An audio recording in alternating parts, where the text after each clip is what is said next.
You're about to watch excerpts from my live talk with the Mended Hearts community, where I shared the 6 worst foods for brain health. Here's part 1, the first 3 foods. I was thinking about what should I talk about today that you haven't heard already.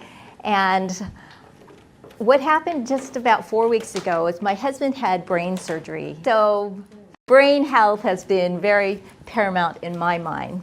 I thought, well, why don't we talk about the foods that actually affect our brain health? What I want to talk about today are the 6 foods that quietly destroy our brain health. Whatever is good for our brains is also good for our hearts as well. It's just the opposite. If it's bad for your brain, it's bad for your heart too. The science really supports the fact that these foods affect your brain. It encourages cognitive decline, accelerates the way the brain ages and how fast it ages. The other thing that these neuroscientists found is that when you start eating these foods early on in your 30s and 40s, and I know you're a youngster, you're only 41, that it's going to affect you decades later. So what you eat now and when you're younger, it's very important. So hopefully, if you have children, grandchildren, that you'll also encourage them to eat very well. I have my kids reading my book. Say it's not just for the older folks, it's for everyone that's starting out too. I want you to think about what you ate in the last 24 hours. Let's go to the number 1 food that actually causes brain aging, and these are the ultra-processed foods. And when I talk about ultra-processed, these are foods that are first taken from nature and then built into something else, manufactured into something else. We have heard about this lately, food colorants. My kids did not get the blue Gatorade. I've been talking about it for years now, about the fact that they come from petrochemicals. They started out from coal tar. You don't think about, well, where does that blue or that neon green come from? Well, that's where it comes from. What they found over the years, a lot of cancers, a lot of diseases are caused by some of these colorants. They started out with 80 different colors. Now they're down to like 9, and now we're trying to get rid of all those too. Artificial sweeteners also included in that. Meat that's processed, the lunch meats, those are also included in the ultra-processed foods. Really focus on foods that still have the fiber in them. If you're eating foods that have a lot of white flour, white sugar, white pasta, those are ultra-processed because a lot of them are stripped of their fiber. So you want to think about foods that are high in fiber and as close to nature as possible. Is that the same with white bread? White bread, yes. White bread is right in there too. White rice, same thing. Those are also polished off all the bran. When it comes to flour or any kind of grain, you have the processed, and then you have what's called the intact grain. So you want to try and stay with the intact grains as much as possible. That means, like for rice, for example, you can actually see the rice, you can see the bran versus seeing it in flour form. So there's a big difference between seeing a wheat grain and then you see white flour. Very ultra-processed.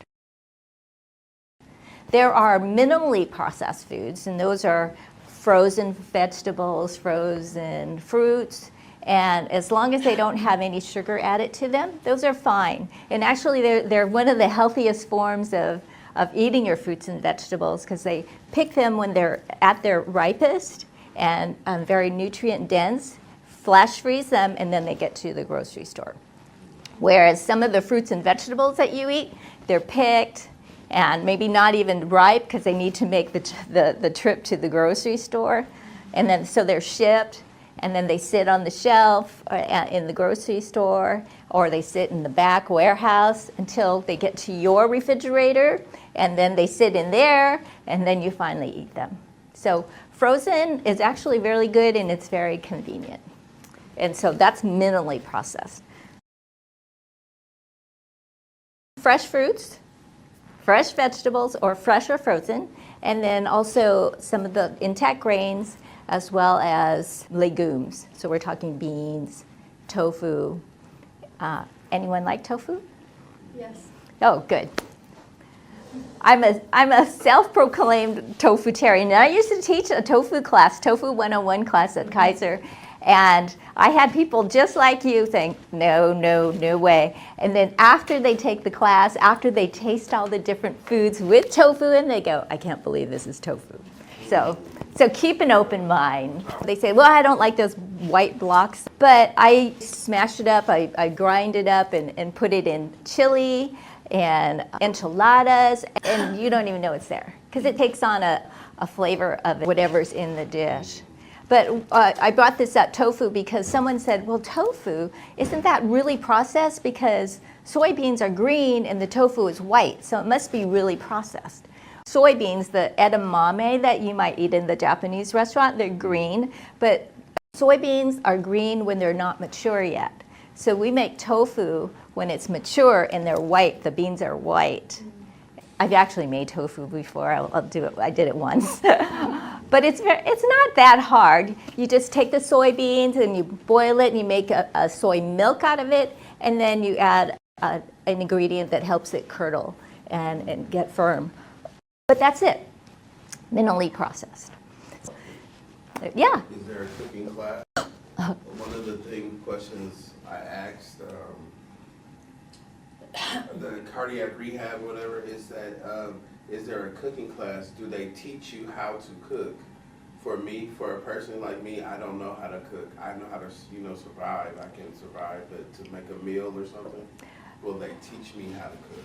Well, that's a good question. I try to make things very easy because in the nature of the way everyone lives nowadays, they want to do other things, and they're maybe not into cooking, spending hours in the kitchen. So making things that are really quick, rice, and you know what? YouTube is a really good place to learn, and try not to get the ultra-processed foods, but start with the basics.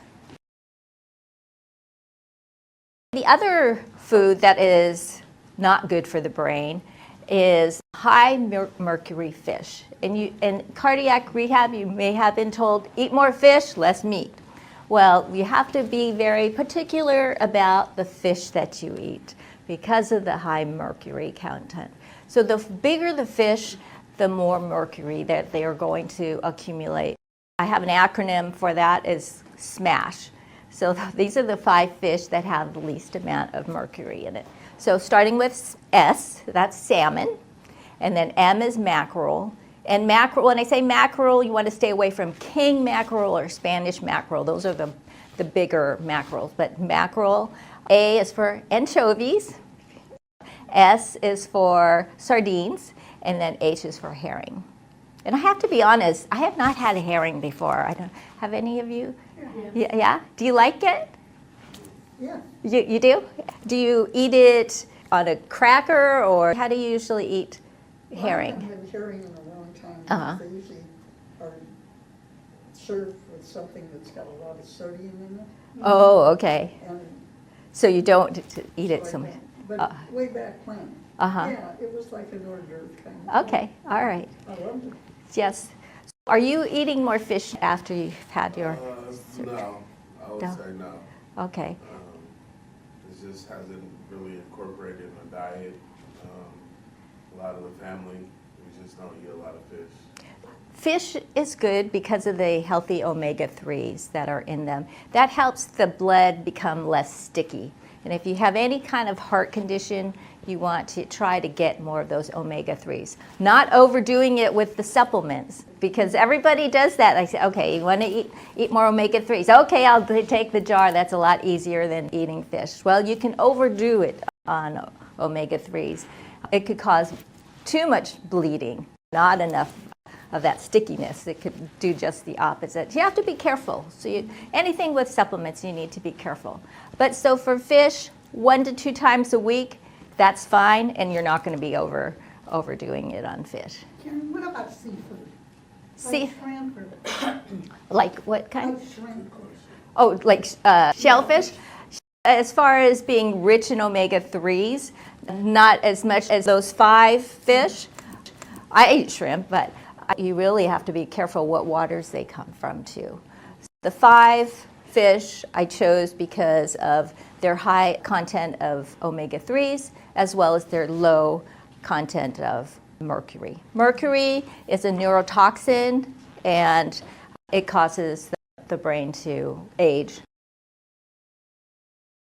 One of the questions people ask is about tuna. Tuna is a big fish. It's known to have mercury in it. There's the albacore, and there's also skipjack. Albacore is also called white tuna, and then the skipjack is also called light. The albacore, which a lot of people tend to think that's the premier tuna, that actually has the most mercury. It has 3 times the amount of mercury in it compared to the skipjack. So when you shop for tuna, really look at the label. Am I getting skipjack or am I getting the albacore? 3 times the amount. And so if you do eat tuna, you can still eat it in very limited moderation. If you have children, you have to be very, very careful how much they eat. If they're between 6 and 12 years old, they can only have albacore twice a month. And then if it's the skipjack, you can have 4 times a month. And this is only like a 4-ounce serving, a 4.5-ounce serving. So you really have to be careful. So as adults, same thing. It's Yeah. called skipjack? Skipjack, or you'll also see it as light. Yeah. I mean, I didn't like that. So, oh, good. One of the foods that accelerates brain aging, fried foods. Yeah, it's going, oh no. Fried foods, and this is actually considered a silent killer of the brain. It's a study that was published in the British Medical Journal. It found that those that ate more of the fried foods, their cognitive decline was accelerated. So I'm sure you've been told, oh, stay away from the fried foods because of the heart, but it also affects the brain. Yes, exactly. Fried chicken, wontons, yeah, oh, fish and chips, French fries, all of that is fried. Those that ate fried food every day were at the highest risk of dying. Those that ate it 1 to 3 times a week were second in line to die early. Or just try to think of new ways to cook your food if you can. What happens with broiling or something, because that's high heat? The high heat, it actually causes a chemical reaction, and these chemical reactions are detrimental. I don't want to go really deep into it, but they could. So you shouldn't be broiling? No, you really shouldn't. And what you should be doing is try to think moist heat and not this dry, high heat. So the most I will cook on the stove is at medium. Don't go higher than that. And just like stay away from the broiling. 350 maybe at the most when you're using the oven. Think about moisture. That will help. Think about steaming instead of broiling your fish. Maybe steaming it instead or poaching it instead. I'm told that cooking, frying in like coconut or avocado oil or something that's better for you. Is that true? What if you cook in those? Okay, so but if you're still frying, you're still frying. And typically frying is at a high temperature, and that's a whole nother subject about cooking at really high temperatures.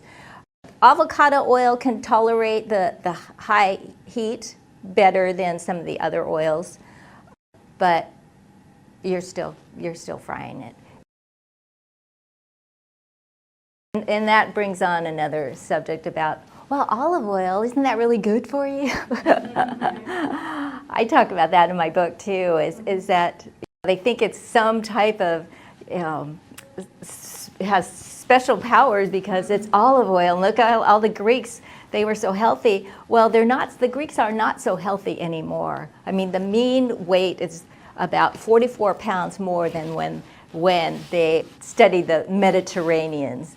The Cretans, if you wanted fish, they had to go out in the sea and harpoon it, and they'd spend hours in the ocean. They were doing a lot of manual labor, and they ate from the earth and from the sea. And whatever olive oil they used, it was in moderation. The current Greeks, they're not that healthy. Half the children are overweight, are obese. And they're still eating olive oil. It's the TV, the food they eat, lack of exercise. My goal in writing this book, you want to not only live long, but you want to be able to be functioning at 100 or beyond. My brother had his heart attack when he was 35, and he had a triple bypass, and he also had diabetes and some of the other conditions as well. He chose the path to say, well, I want to eat what I want, I want to drink what I want to live my life. And unfortunately, that shortened his life. So he died when he was 49. We have control over the way we age. We don't have to have dementia when we're 60, 70. There's so many studies now that are really focusing on brain health. You see a lot of apps and you see a lot of supplements. Oh, this is going to help your brain. But if we would just concentrate on what's actually on our plate, we could do a lot of good. We've covered 3 brain aging foods: ultra-processed foods, high-mercury fish, and fried foods. Next time, I'll share 3 more. Stay tuned for part 2.